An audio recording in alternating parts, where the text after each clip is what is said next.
আরে কিরে ভাই, লোকজন তো এখন তোকে পাগলের মতন খুঁজছে। আরে জানতাম ভাই, আমার ডিমান্ড আছে ভাই। এরা আগে আমাকে ভ্যালুই দিত না ভাই।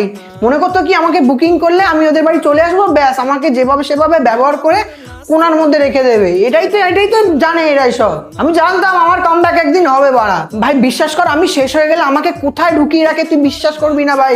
কোথাও সিঁড়ির তলায়, কোথাও কোনো অন্ধকার ঘরে, ভাই ভয় লাগে ভাই। আমরাও তো ভাই বুঝি এইসব ব্যাপারে। এখন তো আমার ডিমান্ড এরকম হওয়ারই কথা না। আমি তো জানতাম আমার কামব্যাক কোনো না কোনো একদিন হবে ভাই। বিশ্বাস কর এখন সেটা হয়েছে ভাই। ভগবান সবার দেখে ভাই। যেই ইরান আর ইসরায়েলের যুদ্ধটা বাঁধলো আর স্ট্রেট অফ হরমোনটা বন্ধ হয়ে গেল না, তখনই আমার ভ্যালুটা বুঝতে পারছে এখন। হ্যাঁ, এখন ঘরে সব কান্নাকাটি শুরু করে দিয়েছে।